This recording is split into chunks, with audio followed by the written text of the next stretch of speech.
नमस्कार तम समाज ज्योतिर्गमय आज अध्याय को आपण मान स्वागत करुच्ची मो रमा बल्लभ। आज आम आसी पहुँचीचे सिद्धगिरी सिद्ध आश्रम एवं एठी आम जड़े युव सन्यासी को साक्षात करने को जाऊँ आम कार्यक्रम माध्यम अनेक कथा शिखबार अच्छी जानवर अच्छी खूब कम बयसरू आज तांकर बयस हुए तो शारीरिक दृष्टि कम हेले आध्यात्मिकता दृष्टि अनेक ज्ञान से हासिल करचंती। जड़े साधनानिष्ठ सन्यासी खूब कम बयसरू 4 वर्ष बयसरू आध्यात्मिकता प्रति आकर्षित हो से जीवन को ईश्वराभिमुखी करचंती। आसंतु स्वागत करवा साधु विश्वनाथ दास जी को एवं तांकठारु संग्रह करवा जीवन पाई किछि भल कथा। गुरुजी प्रणाम। स्वामी जी मु आशा करुच्ची जे आम आलोचना को हुए तो यू आरंभ कले भल हे। साधारण भाव में आध्यात्मिक जीवन कहले आमे कौन बुझी थाए? जय गुरु। मन्नाथ श्री जगन्नाथ मद्गुरु श्री जगद्गुरु मदात्मा सर्वभूतात्मा तस्मै श्री गुरवे नमः। परम पूज्य सद्गुरुदेव सिद्धशैल निवासी महापुरुषंकर श्रीचरण रे सर्वप्रथमतः अनंत कोटि बार प्रणाम जनाऊे। आई पवित्र कार्यक्रम तम समाज ज्योतिर्गमय सारा ओडिशा रे देखुथिबा अगणित भगवत प्रेमी सज्जन मानू सप्रेम जय गुरु प्रणाम जनाऊे। आपण जो अति सुंदर भाव जो कथा पचारे आध्यात्मिकता मनुष्य जीवन को श्रृंखलित करी एक स्वतंत्र नियम रे ईश्वर पाख को जीवा निमंते जो रास्ता तैयारी करी थाए ताही गोटे प्रकृष्ट माध्यम रूपे आध्यात्मिकता आम पाई आवश्यकता पड़ी था। ये हूँ तार तत्व। तेणु जदि आध्यात्मिकतार भाव आध्यात्मिकतार मार्ग न रहिबो आमे ईश्वर निकट को जीवा निमंते बा एक श्रृंखलित जीवन निर्वाह करने निमंते चलवा निमंते कष्टकर हो पड़ो। यहाँ हूँ कथा। नहले आमे जमती सरल भाव में समस्ते बंचीचे से भली भाव में बंचापी हेले गोटे सरल जीवन यापन करी श्रृंखलित मार्ग में बंचापी हेले आध्यात्मिकतार मार्ग को आपणेबार निहाती आवश्यकता अच्छे। गोटे साधारण जीवन ठारू आध्यात्मिक जीवन रे बा आध्यात्मिक जीवन कौन सबू भिन्नता बा नूतनत्व रही था आध्यात्मिक जीवन रे बा ताकू साधारण जीवन ठारू आमे किपरि पृथक करबा पृथक करी देखिबा? साधारण जीवन आपण देखंतु जड़े व्यक्ति साधारण जीवन जीउचंती आउ जड़े व्यक्ति आध्यात्मिकतार विश्वास रखी आध्यात्मिक जीवन को निर्वाह करुचंती। आध्यात्मिक जीवन शैली रे निजको परिमार्जित करी निजको ता भितर रखी से तांकर जीवन निर्वाह करुचंती। दुई जनकर कर्म प्रायतः समान किंतु साधारण जीवन एवं आध्यात्मिक जीवन गोटे उदाहरण नेले हम बुझी परिबा।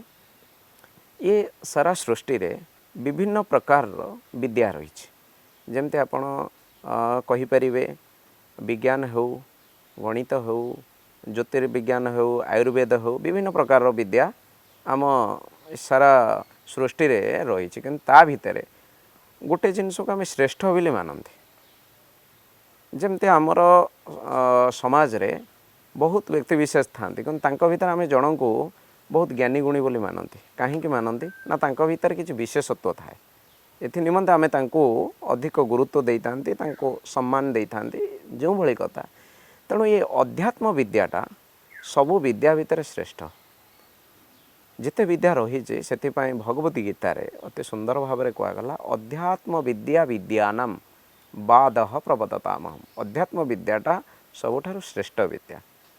तेणु आ पूर्वर आपको अध्यात्म कथा को बुझापी बा आध्यात्मिकता को बुझापी हेले आमको आगे स्पष्ट हो जावा दरकार जे आध्यात्मिकता कौन। अति सरल भाव में कहवाक गले अधि अर्थे शरीर शरीर भितर जो रही आत्मा बा कई कई ताको जीवात्मा बोली कहते जो शक्ति ये शरीर को चलाए ता जीवात्मा बा कई आत्मा बा प्राण शक्ति आपन जहाँ भी कहींपारती। तेणु ताको ही आमे आत्मा बोली जानती। तेणु शरीर भितर रही आत्मार तत्व को जानिबा पाई जो तत्वर आवश्यकता हुए जो कथा आलोचना हुए ताही आध्यात्मिक कथा। अर्थात निज को निजे जानिबार जो मार्ग आत्म तत्वर मार्ग होची आध्यात्मिक मार्ग। सेथिपाई से होची सबुठारु श्रेष्ठ।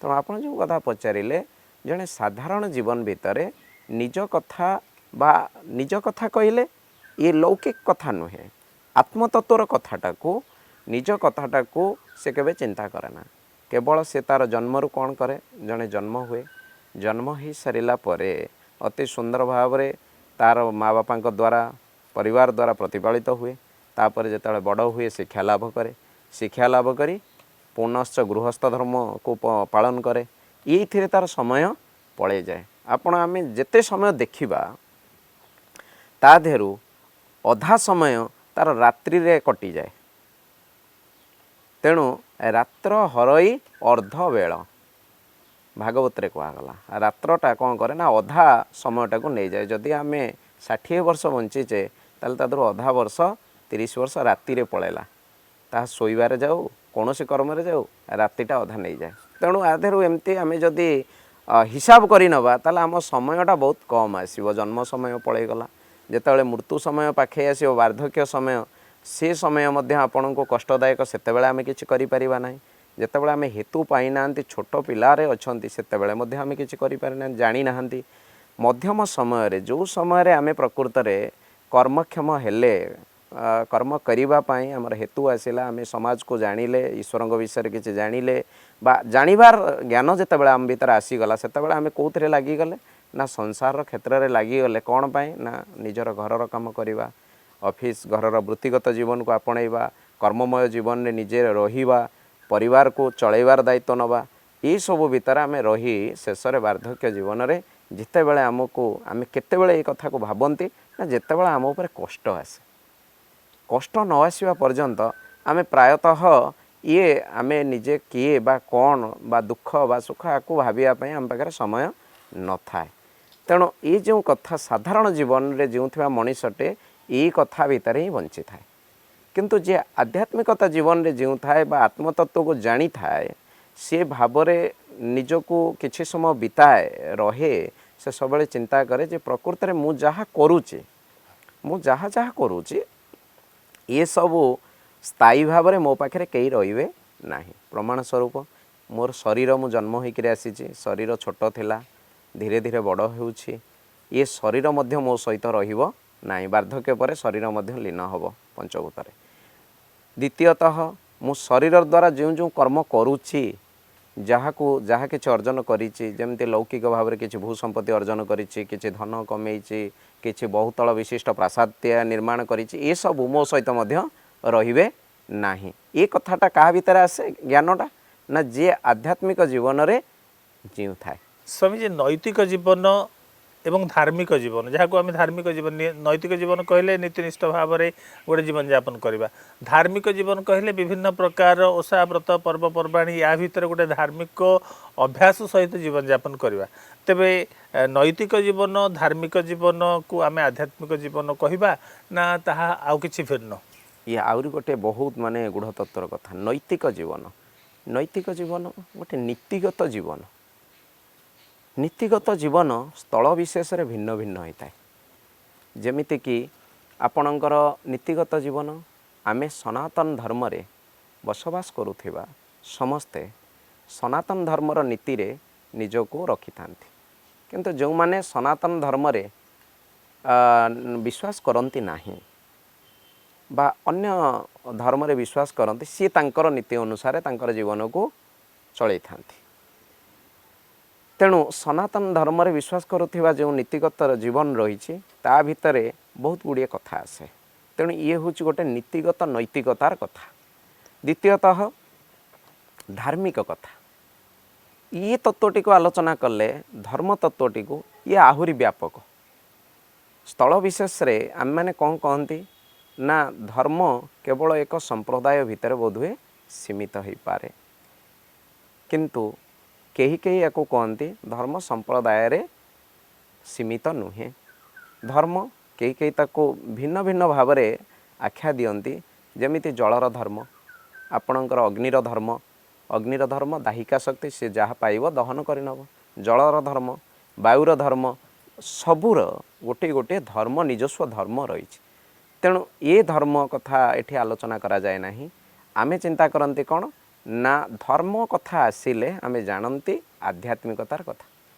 धर्म कहिले ई धर्मर कथा जेमती आमे जानती नहीं, आमको धर्म विषय कहले गोटे कथा मन को आसी जाए जे जड़े आध्यात्मिक मार्गी मनीष हो आपणकर ईश्वरंक उपरे तार विश्वास थिबो, नीतिगत जीवन जीउथिबो एवं सरल भावरे समस्तंक सहित सद्व्यवहार रे से थिबो।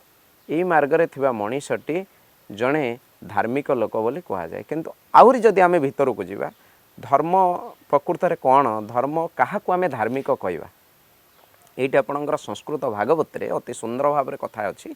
धर्मर 10टी लक्षण अछि, से 10टी लक्षण को जी बहन करुथिबे सी धार्मिक बोली आमे तांको कहि परिबा। से 10टी लक्षण कौन ना धृति, क्षमा, दमोस्तेयम, शौचम, इंद्रिय निग्रहम, धी विद्या, सत्यम, क्रोधम, दशकम धर्म लक्षणम। धृति धारण करिवा, कौन धारण करिवा ना क्षमा धारण करिवा, दम संयमता को धारण करिवा, अस्तेय ब्रह्मचर्य को धारण करिवा, धृति क्षमा दम स्तेयम, शौचम शौचता को धारण करिवा, इंद्रिय निग्रह इंद्रिय मानक प्रत्याहार निग्रह करिवा, संयम करी रखिवार जो ज्ञान ताकू धारण करिवा, धी विद्या जो ब्रह्म विद्या सत्य विद्या ताकू धारण करिवा, सत्य कहिवा, अक्रोध रहिवा, क्रोध शून्यता हवा। ये 10टी होची धर्मर लक्षण भागवत अनुसार। ये 10टी को जी धारण करे ताकू आमे धार्मिक बोली कहिबा।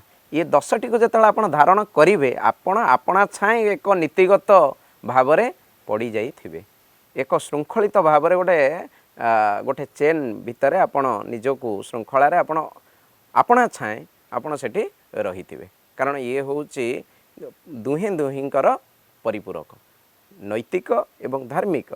जदि आपण धर्मर लक्षण गुड़ी को जे पालन करे से आपणा छाए एक नीतिवान होकर ठिया हबो, ताको स्वतंत्र नीतिवान हवा पई परिश्रम करबा पड़िबो नाही।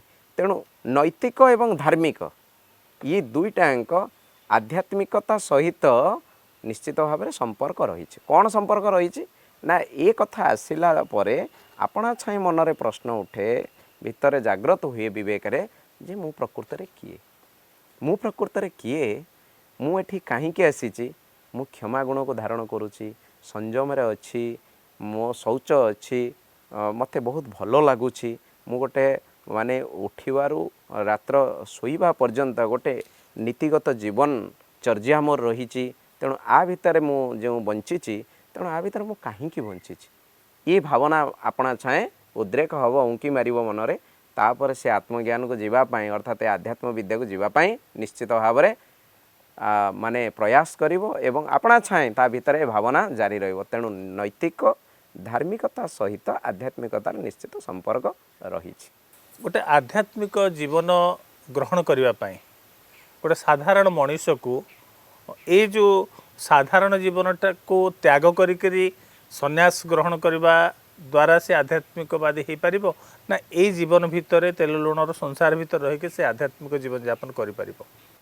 हाँ बहुत माने ये कथाटा नित्यंत जरूरी समस्त आम मान जानिबार जे आम मान मनरे गोटे प्रश्न अच्छी माने आमे चिंता करते समस्ते जे जड़े सन्यासी हो गले से प्रायतः जड़े ईश्वरंकर पाख लोक हो जाती बा ईश्वरंकर प्रतिनिधि भी हुंती नाई तो आपणकर जड़े महापुरुष हो जाती।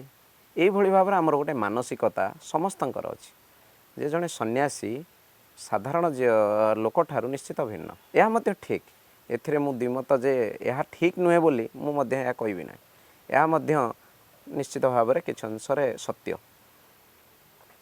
किंतु ये जो कथा को आमे जानिबा पई इच्छा प्रकाश करूचे जे जड़े प्रकृत में ये सब को त्याग करी सन्यासी हेले जाई केवल जड़े आध्यात्मिकवादी हो पारिबो यह केबे नुहे।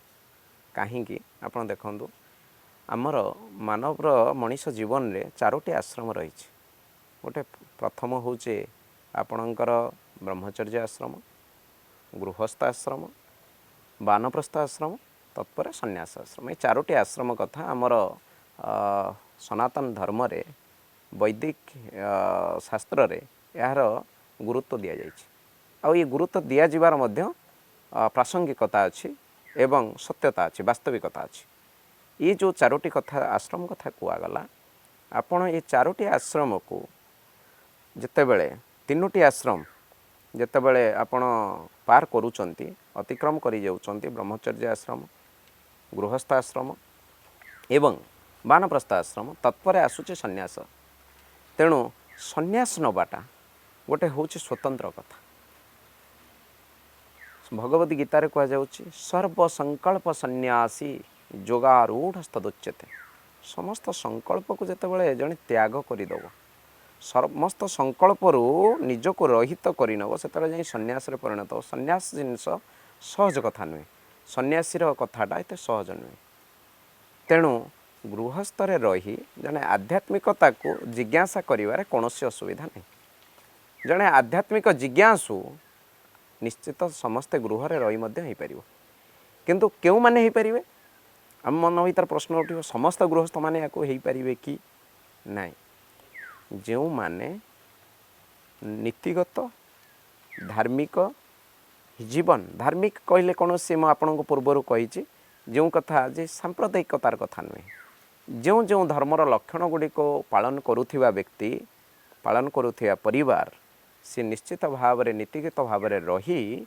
आध्यात्मिकता विषय रे जिज्ञासा करें कहाँ ठारू करें मनरे स्वतः आसे ताकू आहु टिके प्रस्फुटित करी आउ टिके तार जिज्ञासा को पूर्ण मात्रा रे भल भाव में जणई दवापाई जड़े सद्गुरुंकर आवश्यकता थाए जमी आम पाठ पढ़ापी जितेबाला जाऊे आम निजे जितेबाला जड़े आपणकर स्नातकोत्तर पाठ पढ़ुचे सेतेबेले सी एते छोट नुहे जे सी गोटे बही देखिले बा कौनसी गोटे आर्टिकल भीतर को गले सी किछि जानि परिवो नाही किछि जानि परिवो किंतु ताकू गाइड करिवा पई ताकू उपयुक्त मार्गदर्शन दवा पई आउ जणे अभिज्ञ शिक्षकंकर आवश्यकता अछि किंतु जेतेबेले आपण देखिबे जणे प्रथम श्रेणी रे प्रथम अवस्था पाठ आरंभ करे सेतेबेले जो शिक्षकंकर आवश्यकता थाए स्नातकोत्तर कला बेले से भाव में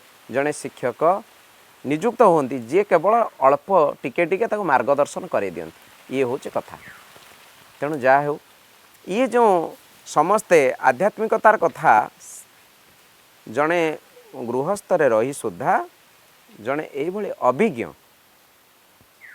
सद्गुरु महापुरुष सन्यासी सन्थ जहाँ भी आम कहीपर तांको से ए मार्गदर्शन नहीं पारे एवं से अनुसार निज जीवन को साधन जीवन को जदि आग को नेबे से पूर्णता प्राप्त करें आध्यात्मिकतार जीवन को बुड़े रखापी चाहूबा मनीषर दिनचर्या बा जहाँ को आम कहूँ डेली रूटीन तार दिनचर्या कौन हवा आवश्यक सर्वप्रथम आध्यात्मिकता को विश्वास करुवा आध्यात्मिकता को धारण करिथिबा आध्यात्मिकतार रही मनीषटी आध्यात्मिकता मु प्रथम आपको कहली एटा संपूर्ण आत्मतत्वर कथा एटा बाह्य तत्वर कथा नुहे आत्मतत्वर कथा इंद्रिय मान कथा नुहे आमको एठी आउ टिके आमको माने आमे स्पष्ट हवा उचित आम शरीर रे 10टी इंद्रिय रहंती 5टी कर्मेंद्रिय 5टी ज्ञानेन्द्रिय मन को नहीं कई एकादश इंद्रिय बोली कहती एवं ये इंद्रिय मानक विषय रे आत्मतत्वर आवश्यकता करि न थाए माने आध्यात्मिकतार आवश्यकता ही न थाए आपण को आत्मा विषय रे जानिबा पाई आत्मतत्व विषय रे जानिबा पाई आध्यात्मिकतार पूर्णता माने पूर्णांग रूपे जो कथा कह जाइए सेटा ही आध्यात्मिकतार अछि किंतु आपण आध्यात्मिक कथा केवल आसिले शरीर भितर रहितबा आत्मा विषय रे जानिबा पाई जेमिति जणे जेतेबेले पाठ पढुची जेतेबेले गोटे स्वतंत्र विभाग रे जाउची आपणकर जणे गोटे स्वतंत्र विभाग रे गवेषणा करुचे से भली आत्मतत्वर गवेषणा निमित्त आध्यात्मिक तत्वर यथेष्ट आवश्यकता रही किंतु आमे जदि भी जे कई साधारण भाव आमे जदि जानिबा एटा कौन ना आध्यात्मिकता कहले संपूर्ण इंद्रिय विवेक बुद्धि चित्त अहंकार षढ़ रिपु काम क्रोध लोभ मोह मद माश्चर्य ये समस्त विषय जानिबार ज्ञानटा आमे जानिताउ जे समस्त विषय जानिबा पई आध्यात्मिकताटा जरूरी किंतु आध्यात्मिकतार भीतर को जितेबाला जाती आपण प्रथम माने साधारण भाव में प्राथमिक स्तर में ये सबूटा को आम जाना जे सबू मिसीगले आध्यात्मिकता किंतु जितेबाला आम भीतर को चली जावा ସେତେବେଳେ ଆମେ ଗୋଟିଏ ତତ୍ତ୍ୱରେ ସ୍ଥିର ହେବା ଯେ ଆଧ୍ୟାତ୍ମିକତା କେବଳ ଆତ୍ମତତ୍ତ୍ୱର ନିର୍ଦ୍ଦେଶ କରିଥାଏ। ଆତ୍ମତତ୍ତ୍ୱକୁ ସମ୍ପୂର୍ଣ୍ଣ ରୂପେ ଜଣେଇଥାଏ କିଏ ନା ଆଧ୍ୟାତ୍ମିକ ତତ୍ତ୍ୱ। ଶରୀର ଭିତରେ ଥିବା ଆତ୍ମତତ୍ତ୍ୱକୁ ଜଣେଇଥାଏ, ଏହାରି ମାଧ୍ୟମରେ ଆମେ ଜାଣିପାରନ୍ତି। ତେଣୁ ଆତ୍ମତତ୍ତ୍ୱର ଅନୁଭବ ହେଲେ ଆପଣା ଛାଏଁ ଧୀରେ ଧୀରେ ଆଉ ଯିଏ ତା'ର ପାଖାପାଖିରେ ଯେଉଁମାନେ ଥାଆନ୍ତି ସେ ଜ୍ଞାନ ମଧ୍ୟ ଆପଣା ଛାଏଁ ଆସିଥାଏ। ତେଣୁ ଇଏ ହେଉଛି କଥା। ତେଣୁ ଯେଉଁ ଜିନିଷ ଆପଣ କହିଲେ ଆଧ୍ୟାତ୍ମିକତାର ଯେଉଁ ବ୍ୟକ୍ତିର ଦିନଚର୍ଯ୍ୟା କେମିତି ହେବ, ଆତ୍ମତତ୍ତ୍ୱକୁ ଯିଏ ଜାଣିଯାଏ ତା'ର ଦିନଚର୍ଯ୍ୟା ଅତ୍ୟନ୍ତ ସରଳ ହୁଏ। କେମିତି? ଆପଣଙ୍କର ଭଗବତୀ ଗୀତାରେ ଭଗବାନ ଅର୍ଜୁନଙ୍କୁ କହୁଛନ୍ତି, ଅର୍ଜୁନ ଈଶ୍ୱରମ୍ ସର୍ବଭୂତେଷୁ, ସମସ୍ତଙ୍କ ଭିତରେ ଈଶ୍ୱର ବାସ କରନ୍ତି। ତେଣୁ ସମସ୍ତଙ୍କ ଭିତରେ କେମିତି ବାସ କରନ୍ତି ନା ଆତ୍ମବତ ସର୍ବଭୂତେଷୁ। ଆପଣଙ୍କର ଚାଣକ୍ୟ ଲେଖିଲେ ପଣ୍ଡିତ କିଏ ହୁଏ? କାହାକୁ ଆମେ ପଣ୍ଡିତ ବୋଲି କହିବା ନା ମାତୃବତ ପରଦାରେଷୁ ପରଦ୍ରବ୍ୟେଷୁ ଲୋଷ୍ଟ୍ରବତ୍ ଆତ୍ମବତ ସର୍ବଭୂତେଷୁ ଯ ପଶ୍ୟତି ସ ପଣ୍ଡିତ। ଯିଏ ଏଇଗୁଡ଼ିକ କରେ ତାକୁ ପଣ୍ଡିତ ବୋଲି ଆମେ କହିବା। ଇଏ ହେଉଛି ତା'ର ପଣ୍ଡିତର ଲକ୍ଷଣ। ତେଣୁ ଆତ୍ମବତ ସେ ଯେତେବେଳେ ଦେଖେ ଯେ ସମସ୍ତେ ମୋ ଭିତରେ ଯେଉଁ ଆତ୍ମା ବିରାଜମାନ ଆପଣଙ୍କ ଭିତରେ ସେଇ ଆତ୍ମା ବିରାଜମାନ। ତେଣୁ ମୁଁ ଯଦି ନିଜକୁ ଆତ୍ମାକୁ କଷ୍ଟ ଦେଉଛି ତାହେଲେ ମୁଁ ଆପଣଙ୍କୁ କଷ୍ଟ ଦେବି କେମିତି? ମୁଁ ଯଦି ଆପଣଙ୍କୁ ମୋତେ ନିଜକୁ କଷ୍ଟ ଲାଗୁଛି ଏଇ କଥାଟା, ତାହେଲେ ମୁଁ ଆପଣଙ୍କୁ ସେ କଥା କହିପାରିବି ନାହିଁ। ମୋତେ ଯଦି ଏଇ କଥାଟି ଠିକ୍ ଲାଗୁନାହିଁ ମୁଁ ଆପଣଙ୍କୁ ସେ କଥା କହିପାରିବି, ସେ କଥା ପ୍ରକାଶ କରିପାରିବି ନାହିଁ। ମୋତେ ଯେଉଁଟା ଠିକ୍ ଲାଗୁନାହିଁ କରିବା ପାଇଁ ମୁଁ ଆପଣଙ୍କୁ ପ୍ରୋତ୍ସାହିତ କରିବି ନାହିଁ ଯେ ସେଇ କାମ କରନ୍ତୁ ବୋଲି। ଇଏ ହେଉଛି ଆତ୍ମତତ୍ତ୍ୱ ବା ଆତ୍ମଦର୍ଶୀ ବ୍ୟକ୍ତିର କଥା। କିନ୍ତୁ ଜଣେ ସାଧାରଣ ବ୍ୟକ୍ତି କ'ଣ କରେ ନା ମୋତେ ଠିକ୍ ଲାଗୁନି, ଠିକ୍ ଅଛି ମୁଁ ଖାଇପାରୁନି ଏଇଟାକୁ, ତାଙ୍କୁ ଦେଇଦିଅ, ସେ ଆସିଛନ୍ତି ଖାଇନେବେ। ମୋତେ ଏଇଟା ପିନ୍ଧିବାକୁ ଅସୁବିଧା ହେଉଛି, ଠିକ୍ ଅଛି ମୁଁ କାଲି ନୂଆ ଡ୍ରେସ୍ ପିନ୍ଧିବି। ଜଣେ ସାଧାରଣ ଲୋକ ଆସିଛି, ସେ ଗରିବ ଲୋକଟିଏ, ତାକୁ ଦେଇଦେଲେ ସିଏ ପିନ୍ଧିଦେବ। କିନ୍ତୁ ଜଣେ ଆତ୍ମଦର୍ଶୀ ଲୋକ ତାହା କରିପାରେ ନାହିଁ। ମୁଁ ଯାହା ପିନ୍ଧିଛି ଜଣକୁ ସେଇଭଳି ଦେବି। ପଣ୍ଡିତ କ'ଣ କରେ ନା ସମସ୍ତଙ୍କଠାରେ ସମଦର୍ଶୀ। ବିଦ୍ୟା ବିନୟ ସମ୍ପନ୍ନେ ବ୍ରାହ୍ମଣେ ଗବି ହସ୍ତିନୀ ସୁନି ଚ ଏବ ସୋପାକ ପଣ୍ଡିତା ସମଦର୍ଶୀ। ଏ ସମସ୍ତଙ୍କ ଭିତରେ ମୁଁ ଅଛି ବୋଲିକିରି ଅନୁଭବ କରେ। ଏ କଥାଟା ଆତ୍ମଜ୍ଞାନୀ ପାଖରେ ସମ୍ଭବ, କିନ୍ତୁ ଆଉ ଜଣଙ୍କ ପାଖରେ ସମ୍ଭବ ହେଉନି। କେମିତି? ଜଣେ ସାଧାରଣ ବ୍ୟକ୍ତି ବିଶେଷ, ପୂର୍ବରୁ ଯେଉଁ କଥା ମୋତେ ପଚାରିଥିଲେ, ଜଣେ ସାଧାରଣ ବ୍ୟକ୍ତି ବିଶେଷ କ'ଣ କରୁଛି ନା ଆଉ ଗୋଟିଏ ଜୀବକୁ ମାରିବାକୁ ପଛଉନାହିଁ। କାହିଁକି? ତା ଭିତରେ ଆତ୍ମଜ୍ଞାନ ଆସିନାହିଁ, ସେଥିପାଇଁ ସେ ଅନ୍ୟକୁ କଷ୍ଟ ଦେବାକୁ ପଛଉନି। ମୁଁ ନିଜେ ଯେତେବେଳେ ମୋ ଉପରେ କଷ୍ଟ ଆସୁଛି ମୁଁ ନିଜକୁ ରକ୍ଷା କରିବା ପାଇଁ ସମସ୍ତ ପ୍ରକାର ପ୍ରଚେଷ୍ଟା କରୁଛି, କିନ୍ତୁ ମୁଁ ସେହି ଜାଗାରେ ଅନ୍ୟକୁ କଷ୍ଟ ଦେବାକୁ ପଛଉନାହିଁ। ଏହା ଆତ୍ମଜ୍ଞାନର କଥା ନୁହେଁ। ଯେତେବେଳେ ମୋର ଯେଉଁ ଆବଶ୍ୟକତା ଅଛି ପୂରଣ ହୋଇଗଲେ ରହିଯାଉଛି, ଆଉ ଜଣଙ୍କର ଆବଶ୍ୟକତା ପୂରଣ ହେଉ କି ନ ହେଉ ସେଥିରେ ମୋର କିଛି ଯାଏ ଆସେ ନାହିଁ, ଏହା ଆତ୍ମଜ୍ଞାନର କଥା ନୁହେଁ। ତେଣୁ ଆତ୍ମଜ୍ଞାନ କହିଲେ ଅତ୍ୟନ୍ତ ସରଳ ଭାବରେ ମୁଁ ଯେମିତି ଅଛି ଅନ୍ୟକୁ ସେଇଭଳି ରଖିବା ପାଇଁ, ସେଇଭଳି ଭାବନାରେ ଚିନ୍ତନ କରିବା ପାଇଁ ଚେଷ୍ଟା କରିବି। ଇଏ ହେଉଛି ଆତ୍ମଜ୍ଞାନର କଥା। ତେଣୁ ଜଣେ ଆତ୍ମଜ୍ଞାନୀର ଦିନଚର୍ଯ୍ୟା କ'ଣ ହୁଏ? ଅତ୍ୟନ୍ତ ସରଳ ହୁଏ, ଅତ୍ୟନ୍ତ ସରଳ। ସାଧାରଣ ଭାବେ ତାକୁ ଯାହା ମିଳେ ତାହା ସେ ସେବା କରେ। ଠାକୁରଙ୍କ ପାଖରେ ଆତ୍ମା ସର୍ବତ୍ର ବିଦ୍ୟମାନ। ଆଉ ଗୋଟିଏ କଥା କହିଲେ ଆପଣଙ୍କୁ ହୁଏତ ଆଶ୍ଚର୍ଯ୍ୟ ଲାଗିପାରେ। ଆତ୍ମଜ୍ଞାନୀମାନେ ଈଶ୍ୱରଙ୍କୁ ଭିନ୍ନ ବୋଲି ଚିନ୍ତା କରନ୍ତି ନାହିଁ। ମୁଁ ଆଉ ଈଶ୍ୱର ଦୁଇ ଜଣ ଭିନ୍ନ। ମୁଁ ଜଣେ ଅଲଗା, ମୁଁ ଦେହ ଆଉ ଜଣେ ଦେହୀ ଅଛି, କି ମୁଁ ଶରୀର ଆଉ ଜଣେ ଶରୀରୀ ଅଛି, ମୁଁ ଭକ୍ତ ଆଉ ଜଣେ ଭଗବାନ ଅଛି। ଇଏ ସବୁ କଥା ଆତ୍ମଜ୍ଞାନୀ ପାଖରେ ନଥାଏ।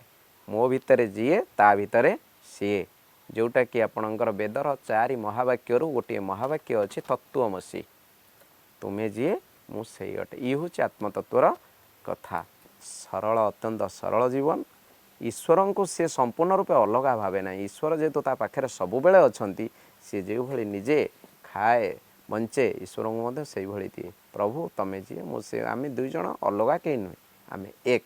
ତେଣୁ ତା ଦିନଚର୍ଯ୍ୟାଟା ଅତ୍ୟନ୍ତ ସରଳ, ନିରାମୟ, ଶୃଙ୍ଖଳିତ, ଅତ୍ୟନ୍ତ ସୁନ୍ଦର ହୁଏ।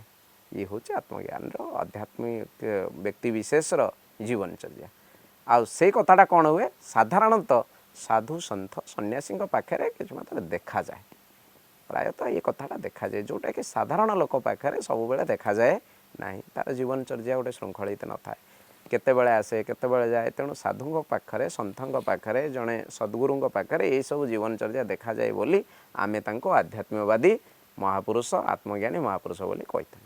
ଏମିତି ତ ଗୋଟିଏ ଅଧ୍ୟାୟରେ ଆପଣଙ୍କ ସହିତ ଆଲୋଚନା ଶେଷ ହୋଇଯିବାର ନୁହେଁ, ତେବେ ଆହୁରି ଅନେକ କଥା ବାକି ରହିଛି ଆପଣଙ୍କ ସହିତ ଆଲୋଚନା କରିବାକୁ, ସେସବୁ ପରବର୍ତ୍ତୀ ଅଧ୍ୟାୟରେ। ଆଜି ପାଇଁ ଆମର କାର୍ଯ୍ୟକ୍ରମକୁ ଏଇଠି ଶେଷ କରିବା। ବିଦାୟ ଦିଅନ୍ତୁ, ନମସ୍କାର।